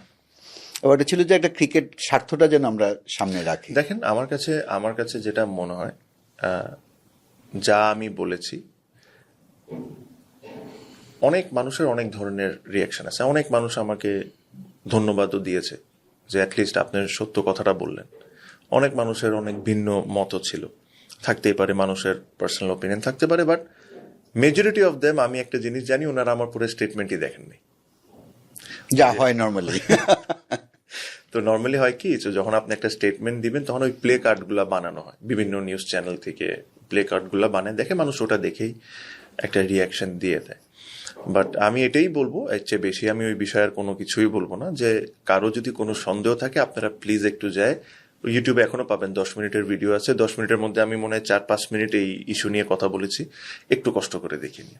না, আমি সেটা দেখেছি, বাট মানে আমার একটা আমি সার্কাজমের মতো করে বলি যে আমার যদি কখনো আপনাকে সন্দেহ হয় যে আপনি অন্য কোনো দেশের পক্ষ নিচ্ছেন কিনা, সেক্ষেত্রে আমি পাকিস্তানের কথা বলবো, because you like Pakistani food. Pakistani food plus আমি সিএ তো পাকিস্তান, সিএর আপনি এখানকার লোকাল এজেন্ট বলতে পারেন। হ্যাঁ, বাট আমি যেটা বলবো আপনাকে, যে স্টেটমেন্টটা পুরোটা যদি দেখেন, যারাই দেখবে তারাই ক্লিয়ার হয়ে যাবে। এটা নিয়ে আমার আসলে, এটা নিয়ে আমি ওয়ারিডও না, বদারও না, এটা নিয়ে আমি অত বেশি কথাও বলতে চাই না। অবশ্য আপনি তো এই বোর্ডকেই অবৈধ বলছেন। অবশ্যই বোর্ড অবৈধ, আপনার দেখতেছেন না কাজকর্ম। মানে কি কারণে আপনার মানে বৈধতার প্রসঙ্গটা আমরা দেখেছিলেন নির্বাচন দেখেন, অবৈধ আমি কেন বলি, অবৈধ আমি কেন বলি, যারা এই নির্বাচন দেখেছেন, আই এম শিওর আপনিও ওয়ান অফ দেম, যে আপনিও ফলো করেছেন, সাথে যারা যারা মিডিয়া ছিলেন, আমি শিওর বাংলাদেশের কমন যারা দর্শক আছে বা যারা আপনার ক্রিকেট ফ্যান্স আছেন, তারা তো আর নির্বাচনে কি হচ্ছে কি হয়নি এটা তো ওনারা জানেন না। আপনি বলেন তো, নির্বাচন ওয়াজ ফেয়ার? নির্বাচন fair, grammatically it was fair, because the rules, don't you think the rules were broken? আমি তো যে গঠনতন্ত্রের আন্ডারে যে প্রক্রিয়াতে নির্বাচন হয় সেটা নিয়ে আমার সিরিয়াস আপত্তি আছে। যে আপত্তি আছে না, ওটা না, আমি জিজ্ঞেস করছি আপনাকে যে আপনার কি মনে হয় না, আপনি কাউন্সিলরশিপ জমা দেওয়া হলো, সেগুলো ম্যানিপুলেট করা হলো, তারপর ই ভোট, ঢাকায় যারা ছিলেন তারাও ই ভোট দিয়েছেন। নর্মালি যেটা হয় যে যারা অ্যাবসেন্ট থাকেন, আমি এত ডিটেলসে না যাই, আমি জাস্ট আপনাকে সিম্পল কোয়েশ্চেন করলাম যে আমি যখন বলি যে এটা একটা অবৈধ ক্রিকেট বোর্ড, আপনি কি আমার সাথে ডিসএগ্রি করতে পারেন? আপনি কি মনে করেন যে প্রত্যেকটা জিনিস মেনটেন করে এটা ইলেকশনটা হয়েছে? আপনি লাস্ট 30 বছর ধরে ইলেকশন দেখছেন, আপনি এরকম ইলেকশন দেখছেন? হয় কি, আগের রেজিমগুলোতে যেটা হতো যে ওখানে একজন ছিলেন নাজমুল হাসান পাপন, তিনি যাকে চাইতেন তিনি বোর্ডে ওটা এক ধরনের সেট আপ গেম মনে হতো, যে মনে হতো যে নির্বাচন একটা হচ্ছে নামকা অবস্থায়, আমরা জানি কারা বোর্ড ডিরেক্টর হবেন। এবার যেটা হলো, এবার অনেক বিহাইন্ড দ্য সিন অনেক পাওয়ার প্লে হয়েছে, যেটা আমরা যেটুকু জানতে পেরেছি। কাউন্সিলরশিপের নাম জমা দেয়া, বাদ দেয়া, আবার ডিসিদের কাছ থেকে নিয়ে আসা, মানে এই দিক থেকে আমার হচ্ছে নতুন একটা মানে একটা বাড়তি একটা জিনিস দেখলাম। সিম্পল যে জিনিস হলো, আমি যে অবৈধ বলছি আমি কমপ্লিটলি রং না, রাইট? এই নির্বাচন তো হয়েছিল সাবেক ক্রীড়া উপদেষ্টা, আপনার কি মনে হয় যে তিনি এই পুরো প্রক্রিয়ার মূল কারিগর? আমি ওই ডিটেলসে যেতে চাই না, বাট আমার কাছে আমি যেটা বলি, অবৈধ ক্রিকেট বোর্ড, আমি ওই স্ট্যান্ডেই থাকবো সবসময়। সেই অবৈধ ক্রিকেট বোর্ডের সঙ্গে তো নাকি আপনার ব্যবসাও আছে, কয়েকজন পরিচালক বলেছেন ক্রিকেট সিএ ব্যাটের ব্যবসা করেন। সিএ ব্যাটের ব্যবসা করেন, তাহলে এটাই তো বলি যে আসলে এত কম আইকিউ নিয়ে যদি এসব পজিশনে মানুষজন বসে যায় তাহলে প্রবলেম হয়ে যায়। সিএ ক্রিকেট বোর্ডের সাথে ব্যবসা করে 30 বছর ধরে, লাস্ট 30 ইয়ার্স। আমি যখন ন্যাশনাল টিমে খেলতামও না তার আগের থেকে এখনো সিএর ক্রিকেট বোর্ডের সাথে ব্যবসা আছে। সিএ বাংলাদেশের সাথে ক্রিকেট বোর্ডের 1 টাকারও ব্যবসা নেই। সিএ মাদার কোম্পানি যেটা, ওটা লাস্ট 25 থেকে 30 বছর ধরে ব্যবসা করে, ডাইরেক্টলি বিসিবির সাথে ডিল করে, বিসিবি ডাইরেক্টলি ওদেরকে পে করে, ওদের সাথে ওদেরই ব্যবসা। I have nothing to do with it. আপনি সম্ভবত আপনি ক্রিকেট বোর্ডে নির্বাচন করতে চাচ্ছিলেন, তারপর উইথড্র করেছেন, আমরা শুনছিলাম যে আপনি প্রেসিডেন্ট হতে চান। তো ওই অপ্রাপ্তি থেকেই কি আবার এই বোর্ডের উপর ক্ষোভটা বেশি কিনা? না না না, মানে ভাই একটা জিনিস বলবো যে প্রেসিডেন্ট হইতে চাই, প্রেসিডেন্ট আমি তো হতে চাইলে প্রেসিডেন্ট আমি হয়ে যাব না, আমার সাথে 25 জন ডিরেক্টর তো মানতে হবে, বা 13 জন এটলিস্ট মানতে হবে। হ্যাঁ, ইলেকশন করতে চাচ্ছিলাম ঠিক, বাট যে প্রক্রিয়ায় ইলেকশনটা হয়েছে, যে প্রক্রিয়ায় জিনিসগুলা করা হয়েছে, একটা বিটারনেস তো আছে, এটা আমি অস্বীকার করি না। আর আমি উইদাউট কোনো রিজন ছাড়া অবৈধ বলাটা আননেসেসারি কেন কাউকে বলবো? There is a reason. আপনি নিজেও বলছেন, যারা কাভার করেছেন তারাও বলছেন। তো একটা বিটারনেস তো আছে, বিকজ আমার কাছে মনে হয়েছিল যে এই ক্রিকেট বোর্ডে লাইকিংস, ডিসলাইকিংস, ফেভারিজম কেন থাকবে, এখন কেন থাকবে? আপনারা প্রত্যেকটা জিনিস নিয়ে এখন বলেন যে আগের মতো হওয়া যাবে না, আগের মতো করা যাবে না, এই করা যাবে না, কিন্তু করতেছেন তো সবই একই কাজ। আপনারা না সব নতুন করে সুন্দর করে, আমরা না সবাই এটা করতে চাই একদম রাইট ওয়েতে, কিন্তু বলার সময় বলতেছি এক কথা, করার সময় করতেছি আরেক রকম কথা। তো আমি কি কোনো জায়গায় ভুল? আমার একটা খুব কৌতূহল, আসিফ মাহমুদ সজীব ভুঁইয়া যেদিন ক্রীড়া উপদেষ্টা পদ নিলেন, তার পরদিনই দেখা গেল আপনি তার সঙ্গে মাঠে, এবং একটা পারসেপশন তৈরি হলো ইউ আর ভেরি ক্লোজ। আমি যতটুকু জানি যে আপনারা দুজন খুব শেয়ার করতেন ক্রিকেটকে কোথায় নেওয়া যায়। হোয়াট হ্যাপেন্ড, মানে তারপরে একদম যোগাযোগ বিচ্ছিন্ন? এটা হলো এগেইন অ্যানাদার পারসেপশন। ওনার সাথে আমার যেদিন উনি মাঠে গেছিলেন, আনফর্চুনেটলি আমিও মাঠে ছিলাম। আমরা দুইজন কোনোভাবে প্ল্যান করে আসিনি। উনি ওনার মতো, উনি একজন অ্যাডভাইজার ছিলেন, উনি আসছেন, আমি আমার মতো করে ক্রিকেট বোর্ডে গেছিলাম। তো আমাদের দেখা হয়েছে, ঠিক আছে। সো দেখা হয়ে, তো তখন আমি ড্রেসিং রুমের ওই সাইডে ছিলাম, তখন আমি দেখাচ্ছিলাম যে আমরা আসলে এই জায়গায় বসে। তো এইভাবে ওই পুরো জিনিসটাকে হওয়া। এরপরে কখন দেখছেন আমার সাথে? এরপরে দেখা হয়নি। তাহলে বাট একটা ছবির, বাট উনি অনেক কথা বলতেন, বিকজ উনি এই দায়িত্বে আসার আগেই উনি আপনার একজন ওটা ঠিক আছে, উনি আমার খেলা পছন্দ করতেন, এটা অন্য বিষয়। ওনার সাথে অ্যাজ এ হিউম্যান বিইং আপনাকে একভাবে দেখতেন, কিন্তু ওনার টেনিওর শেষ দিকে ওনার মুখ থেকে আপনার সম্পর্কে অনেক নেতিবাচক কথা প্রকারান্তরে, মানে সরাসরি না, সেগুলো এই সম্পর্ক তখনই মনে হয়েছে আমার সম্পর্ক কোথাও চেঞ্জ হয়েছে। আমার কাছে মনে হয় না যে যেভাবে করে মানুষজন মনে করছে যে আমার সম্পর্কটা ওই জায়গায় ছিল, ওরকম কোনো সময় ছিল না। আমি একটা ছবি দেখে বা আমি একটা জিনিস দেখাই দিচ্ছি দেখে আমার সাথে খুব ঘনিষ্ঠ সম্পর্ক ছিল, এটা ভুল কথা। উনি একজন স্পোর্টস অ্যাডভাইজার ছিলেন। ওই পজিশনকে আপনাকে রেসপেক্ট করতে হবে। কে বসে আছে ওটা ম্যাটার করে না, ওই পজিশনকে আপনাকে সম্মান করতে হবে। এটা আই এম শিওর যে বাংলাদেশের প্রত্যেকটা মানুষ সম্মান করে। আর ওনার সাথে আমার ওই দিন বাদও হয়তো বা 1-2 বার ক্রিকেট নিয়ে কথা হয়েছে, but we were never very close. বা যেভাবে করে পোর্ট্রে করা হয় এটা ঠিক না। বাট আমি যেটা বললাম, মানুষ যেভাবে করে অ্যাকচুয়ালি মনে করে যে আমরা উই আর ভেরি ক্লোজ, এগুলো ভুল ধারণা ভাই, এগুলো ভুল ধারণা। একটা ছবি একজনের সাথে উঠে যাওয়া মানে তার সাথে আমি সব ধরনের সম্পর্ক হয়ে গেল তা না। কারণ প্রাইম মিনিস্টারের সাথে ছবি উঠে যাওয়া মানে হলো যে প্রতিদিন আমি তার সাথে ফোন করে তার কথা বলি না, বা যা চাই তাই তো পেয়ে যায় না। এগুলো তো মানুষ যেভাবে করে জিনিসটাকে বানাইতে চায়, ঠিক ওইভাবে করে জিনিসটাকে বানায়। তো আপনাদের খেলোয়াড়দের সঙ্গে তো নানা সময়ে কথা হয়েছে, ক্রিকেট বোর্ডে খেলোয়াড়দের যুক্ত হওয়ার পক্ষে খেলোয়াড়রা সবসময়। এবার highest number of national team players, আগেও খেলোয়াড় ছিলেন, হয়তো ডোমেস্টিকে খেলেছেন, এত খেলোয়াড় থাকার পরও কেন ক্রিকেট বোর্ড এত সমস্যার মধ্যে পড়লো? এই কারেন্ট বোর্ডে আন্ডারে আপনারা খেলোয়াড়রা বয়কট করলো, মানে খেলোয়াড় অভিভাবক খেলোয়াড় বয়কট করছে। মানে আপনার কাছে একজন বোর্ড পরিচালক এমন ধরনের বিচ্ছিরি কমেন্ট করলে এটা তো যে কোনো মানুষেরই খারাপ লাগবে। এখন ওনার প্লেয়াররা যা মনে করেছে তারা তা করেছে। এখন এটা তো আমার নাম জড়াই দেওয়া হয়, আমি কন্ট্রোল করি, আমি সবকিছু করি। আপনার মানে না, আপনি আর সাকিব তো আমাদের জন্য আসলে আমি বলবো যে ট্রাম্প কার্ড। যখন ওটা তো মানে জিনিসটা হলো যে প্লেয়াররা আন্দোলন করতেছে, এটা এক ধরনের নিউজ। আমি ইনভলভ, আমি করাচ্ছি, এটা ধরেন ইজি টু সেল। বাট আপনি অনেক বছর ধরে সাংবাদিকতার সাথে সাইড ভাই, আপনি প্লেয়ারদের সম্পর্ক কেমন, কে কেমন না সব কিন্তু আপনি জানেন, হয়তো আপনি সবকিছু লিখতে পারেন না। আপনি আমাকে বাই হার্টে বলেন একটা জিনিস, আমি ফোন করে বলে দিব যে আজকে আন্দোলন হবে আর আন্দোলন হবে? Do you really think? আমি মনে করি না, ইটস নট দ্যাট ইজি। এটা হয়তো সাকিব তামিম যদি একসঙ্গে হয় ইটস পসিবল, যেটা 2019 বিশ্বকাপের সময় এত ঘনিষ্ঠভাবে 2 মাস থেকেও আমিও কিন্তু আজ করতে পারিনি। ইভেন আমি মাশরাফি বিন মুর্তজা তিনিও জানেননি যে আপনারা এরকম একটা মুভমেন্ট করছেন। ধরেন আমার নাম জড়াই দেওয়া বা অন্য অনেক কিছু জড়াই দেওয়া, জিনিসটাকে হালকা করে ফেলাটা খুব সহজ, কিন্তু একটা জিনিস আপনার মনে রাখতে হবে, যে রিজনে প্লেয়াররা আন্দোলন করছে ওই রিজনটা কি ভ্যালিড ছিল না? অবশ্যই, হ্যাঁ অবশ্যই। হ্যাঁ, এখানে প্লেয়ারদের হয়তো বা একটা দুইটা কমেন্ট ওই মুহূর্তে ওই জায়গায় করার কোনো দরকার ছিল না, আমি যেটা ব্যক্তিগতভাবে ফিল করি। বাট ওরা যে কারণে করছে ওই কারণটা তো আমি কোনো দিক থেকে ভুল দেখি না।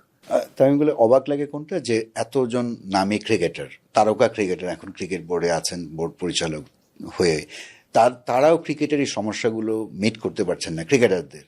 আপনার কি মনে হয় যে আপনি যদি কখনো বোর্ডে যান, you can mitigate those problems, যে খেলোয়াড় বোর্ড কেমন যেন একটা সাংঘর্ষিক একটা জায়গায় চলে গেছে, মানে চূড়ান্ত, এর আগেও ছিল সমস্যা, এত সমস্যা আমি আগে কখনো দেখিনি? এরা সময় বলবে। আমার কাছে মনে হয় যে আমার সিচুয়েশনে থাকে অনেক কথা বলে, এখন যারা আছে তাদেরকে আমি অনেক দেখছি, এই করে ফেলবো, সেই করে ফেলবো, এই করে ফেলবো। সো আই রাদার দেন এখন কোনো কিছু না বলে, যদি এরকম কোনোদিন সুযোগ আসে তখন যদি কিছু ভালো করতে পারি, তখন দেখা যায়। 2007 বিশ্বকাপ যদি কখনো মনে পড়ে, প্রথম কোন দৃশ্যটা মনে পড়ে, কোন সময়টা? 2007 অবভিয়াসলি ইন্ডিয়ার ম্যাচটা আমার অনেক মনে পড়ে, বিকজ ওটা ওয়াজ দ্য বিগেস্ট ম্যাচ আমাদের জন্য। যেই লেভেলের টিম তারা ছিল, টেন্ডুলকার, দ্রাভিড, যুবরাজ, জাহির খানকে আপনি ভুলে যান কিভাবে? হ্যাঁ, জাহির খান, হরভজন সিং। সো ওদের সাথে আমার জন্য স্পেশালি, আমি তো প্রথমবার খেলতেছিলাম ওদের সাথে, তো ওদের সাথে খেলাটা ওয়াজ অলওয়েজ আ ড্রিম। মানে আমার এখনো মনে আছে যে half of the game I was just watching them, যে এটা কিভাবে কি করে না করে। So it's a great victory আমার কাছে মনে হয়, গ্রেট মানে Bangladesh one of the landmark victories. আপনি যে শটসগুলো খেলেছিলেন, মানে ওই সাহসটা আমরা ছোটবেলা থেকেই শুনতাম, যে ঢাকায় আমরা শুনতাম যে নাফিসের চাইতে বা আকরাম খানের চাইতে একটা বড় মানে বেগ হিটার আছে, নান্নুভের কাছ থেকে শুনতাম যে আকরামের ছোট ভাতিজাটা অনেক জোরে মারে, মানে জোরে মারা এক জিনিস আর ওই লেভেলে গিয়ে জোরে মারা ভিন্ন জিনিস। এই কারেজটা কোত্থেকে আসে, নাকি এর কেয়ারফ্রি ছিলেন? যে না, I think that's one of my biggest strength এখনো। আমার মধ্যে ওই সাহসটা সবসময় ছিল। আমি ক্রিকেটিং দিক থেকে আমি যেটা একবার বলেছিও, যে আমি ক্রিকেট খেলতে যে জীবনে একবারই ভয় পেয়েছি। কবে সেটা? এটা হলো যেদিন ফার্স্ট শোয়েব আখতারকে খেলছি। মানে খেলার পর আর ভয় লাগে নাই, ওই খেলার আগ পর্যন্ত ওই যে যখন দৌড়ায় আসতেছিল তখন আমার কাছে একটু ভয় লাগছে। তাছাড়া আমি কোনো সময় কোনো বলারকে ভয় পাইনি। হ্যাঁ, আউট হয়ে যাওয়ার ভয় একটা অন্য জিনিস, but scary of getting hit in the body বা ভয় লাগতেছে, ওটা একটা অন্য জিনিস। আউট হয়ে যাওয়ার ভয় অনেকবার, অসংখ্যবার হয়েছে, বাট একটা বলারকে খেলার আগে যে উমুকে আসতেছে ভয় পাচ্ছি, এটা আমার লাইফে একবারই হয়েছে, যেদিন আমি ফার্স্ট শোয়েব আখতারকে খেলি। তাছাড়া আমার লাইফে এটা কোনো সময় আমি কাউকে। কোন বোলারকে খেলা মোস্ট ডিফিকাল্ট মনে হয়েছে? এটা এক একটা ফেজ ভাই, এক একটা ফেজে একটা নাম বলাটা ডিফিকাল্ট হবে। এখন ধরুন মর্নে মর্কেল যখন ও টেস্ট ম্যাচে লেফটিদেরকে বল করা শুরু করলো, হি ওয়াজ ভেরি ডিফিকাল্ট। পরে একটা সময় যায় ওই ডিফিকাল্টনেসটা কেটে উঠলো। তারপরে ধরেন সাইদ আজমল, ও যখন আসলো, he was very difficult. Ashwin in test matches, very difficult. So এক একটা ফেজে এক একজন থাকে। এরকম না যে আপনি ধরেন মর্কেল করতেছে যখনই খেলি তখনই ডিফিকাল্টিস ফেস করি, তাহলে তো আমি আর অ্যাজ আ ব্যাটসম্যান গ্রো করছি না। সো প্রথমে যতটা ডিফিকাল্ট ছিল, পরবর্তীতে স্টিল ডিফিকাল্ট ছিল, বাট ও হয়তো বা ওই লেভেলের ডিফিকাল্টি ছিল না। সো এভাবে করে নিজেকেও তৈরি করেছি, নিজেও ইমপ্রুভ করেছি, সো এইভাবে করেই হয়। তো 2007 ওই ইনিংসের পরে আপনি অতি কম বয়সে এবং সারা বিশ্বে আপনার পরিচিতি ছড়িয়ে পড়লো। এর পরের সময়টায় এমন না যে আপনি খুব কনসিস্টেন্ট ছিলেন, বাট তখন বাংলাদেশের টিম ম্যানেজমেন্ট, সিলেকশন বলুন, কোচ বলুন, বোধহয় তারা আপনাদের একটু সাপোর্টও করেছে যে নিশ্চয়ই ট্যালেন্ট আছে, একসময় ডেলিভার করবে। হ্যাঁ হ্যাঁ হ্যাঁ, মানে আমি আমার সত্যি কথা, প্রথম দিকে আমার পারফরমেন্স ওরকম কোনো কিছুই ছিল না। তো অবশ্য আমাদের সবারই ওরকমই ছিল। তো যে আমাকে চাইলে ওরা অনেক হয়তোবা টিম থেকে সরাই দিতে পারতো একটা সময়, আমার কাছে মনে হয়। বাট ওই ওই ব্যাকিংটা ইনিশিয়াল স্টেজে, ওই ব্যাকিংটা আমি আমার কাছে মনে হয় যে কোচেস থেকে বা ক্যাপ্টেন থেকে আমি ফার্স্টের দিকে ওটা পেয়েছি। আপনার বিশ্বকাপ নিয়ে আলোচনা করি, কারণ আপনার অন্য সময়ের ভালো সময়ের গল্প সবাই জানে। আমার একটা খুব কিউরিওসিটি জানার যে ওই ইন্ডিয়ার এগেনস্ট ইনিংস, তারপরে বোধহয় একটা 90 অড ইনিংস আছে 2015-তে, মানে আপনার বিশ্বকাপগুলো আপনার সঙ্গে যায় না, মানে আপনার পারফরমেন্সের সঙ্গে যায় না। Special reason? অ্যাকচুয়ালি কোনোদিন এভাবে করে আমি ভাবি নাই। আমি 2019টা নিয়ে আপনাকে বলতে পারি যে আমি কোনো সময় ওই যে বিশ্বকাপ খেলতে যাচ্ছি, বিশ্বকাপে এটা করতে হবে, এটা করতে, আমি কোনো সময় এভাবে ভাবি নাই। সত্যি কথা, আমি সবসময় একটা ম্যাচ হিসেবেই দেখতাম। ভালো হইতো না, ঠিক আছে, বাট 2019টা আমি বিশ্বকাপকে I really wanted to prove a point, মানে বিকজ আমার 15 থেকে অলমোস্ট 19 যে সিজন গিয়েছে, যেভাবে আমি পারফর্ম করেছি, I wanted to prove a big point 19। I think that was the biggest mistake I did. আমি এত বেশি ভালো করার চেষ্টা করেছি যে আমি নিজের উপর প্রচন্ড পরিমাণ প্রেশার নিয়ে নিয়েছি। I think that's the biggest mistake I did in 2019. আমি যদি নর্মাল থাকতাম and the way I was batting, I would have scored much more runs than what I did. So again 2015, probably I wanted to do মানে prove a point or খুব বেশি ভালো করার চেষ্টা করতেছিলাম, এই কারণে এগুলো হয় না। আপনি 2019-এর প্রত্যাশা নিয়ে গিয়ে ব্যর্থ হয়েছেন বলছেন, কিন্তু আপনার ক্যাপ্টেন্সিতে যখন 2023-এর দিকে বাংলাদেশ এগুচ্ছিল, বাংলাদেশের র্যাঙ্কিং এট 4, মানে অ্যাটলিস্ট সেমিফাইনাল আমরা দেখতে পাচ্ছিলাম। আরো অনেক বড় আশাও ছিল যে বাংলাদেশ দারুণ কিছু করবে। আপনি ক্যাপ্টেন্সি ছেড়ে দিলেন।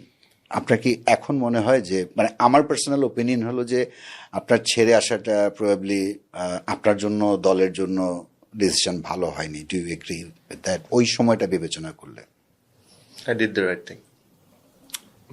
এতে দলের কোনো ভালো হয়েছে, বা আপনার ভালো, মানে একটু যদি এক্সপ্লেইন করতেন।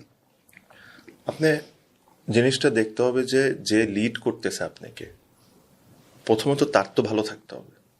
কিছু পারফরমেন্স উপরে নিচে হইতে পারে, খেলা আপনি 2 ম্যাচ খারাপ হইতে পারে, 3 নম্বর ম্যাচে আপনি জিতে যেতে পারেন, ব্যাটিংও 2 ম্যাচ রান না করতে পারেন, বাট অ্যাজ মেন্টালি যদি আপনি ওই অবস্থায় না থাকেন, তাহলে আমার মনে হয় না যে ওই মানুষের বাংলাদেশ টিমকে লিড করা উচিত সব দিক থেকে।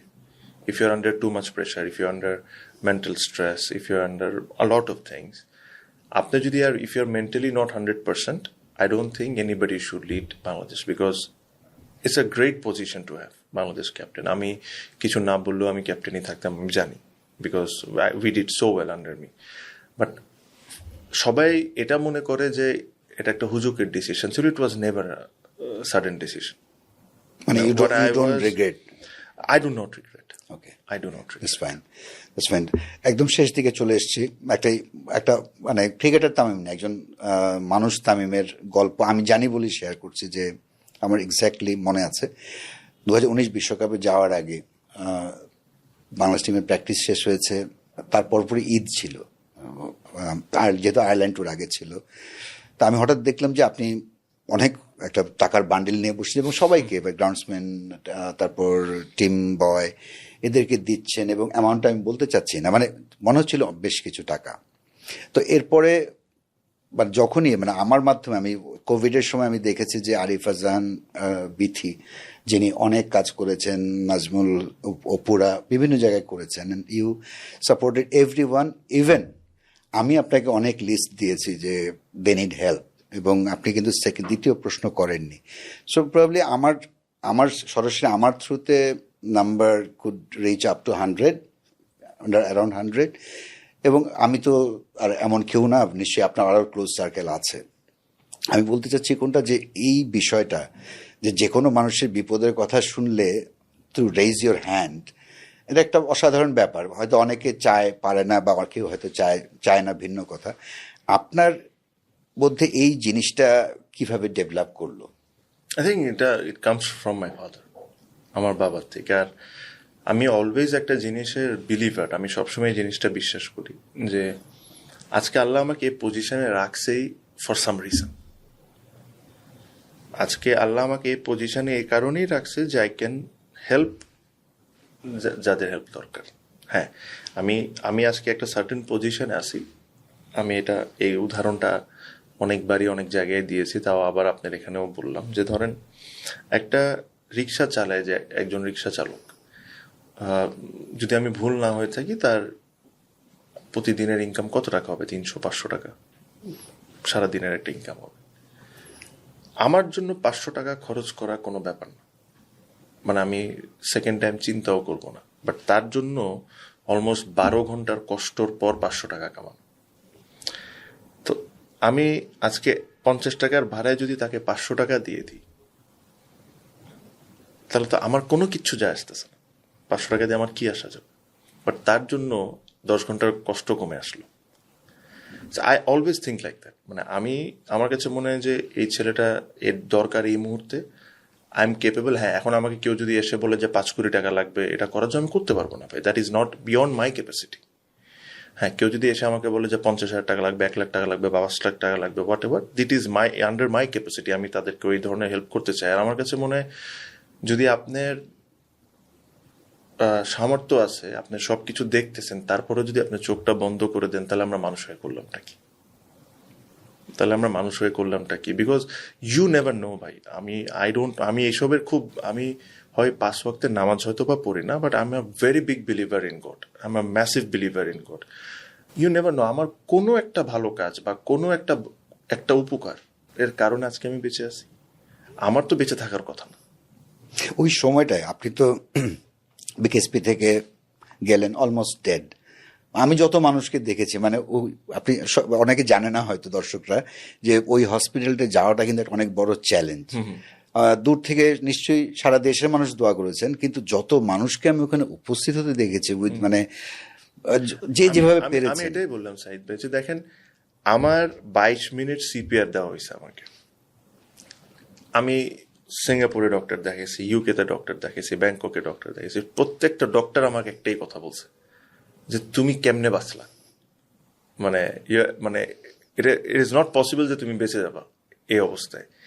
তো এই কারণে আমি বললাম যে আসলে আপনি কাকে কি হেল্প করতেছেন, কাকে কি, আপনি যদি রাইট নিয়তে মানুষকে একটা টাকা দেন বা মানুষকে যে কোনো ধরনের হেল্প করেন, মানে আল্লাহ আপনাকে কোন দিক থেকে কি করে দেয় ইউ ডোন্ট নো। আমি এটা বিশ্বাস করি যে আমার হয়তো বা কোনো একটা কাজ, আমি কোনো একটা জীবনে ভালো কাজ করছি, বা আমার মা বাবা কোনো একটা ভালো কাজ করছে দেখে আজকে আমি বেঁচে আছি। আর আমি একটা যে জিনিসটা চেষ্টা করি, যেটা হলো যে কোনো কিছু রিটার্ন পাওয়ার জন্য আমি কাউকে কোনো হেল্প করি না। কেউ যদি আমাকে ফোর্সফুলি হেল্প করতে চায়, আমি তাও করি না। If it comes from my heart, and it can be anybody, এটা যে কোনো কেউ মানুষ হতে পারে। যদি আমি দেখি আমার কাছে মন থেকে মনে হয় যে না, I need to help him, I will help him. আর আপনি আমাকে জোর করে যদি কাউকে হেল্প করতে চান, and if I don't feel like it, I will not do it. So this is who I am. If I feel like she needs help, I'll do it. I'll go all the way and go beyond everything, try to help him. But এটা আমার মন থেকে, because এখন মানুষকে বিশ্বাস করা খুব difficult হয়ে যাচ্ছে। আসলে জগৎ চেঞ্জ হয়ে গেছে, বাট আমি আশা করি যে আপনার যে এই মাঠে তো পারফরমেন্স দিয়েছেন, ক্রিকেট প্রশাসনে হয়তো আসবেন বা আসবেন না, যাই হোক, এই আপনার মানবিক দিকটা নিশ্চয়ই অনেক মানুষের ভবিষ্যতে সাহায্যে আসবে, এবং আপনার সুস্থতা আরও বেশি আমরা কামনা করি। নিশ্চয়ই যারা দেখছেন তাদের মধ্যে অনেকেই আছেন যারা আপনার die hard fan, I am sure. So আপনাকে অসংখ্য ধন্যবাদ এবং শুভকামনা বাকি জীবনের জন্য।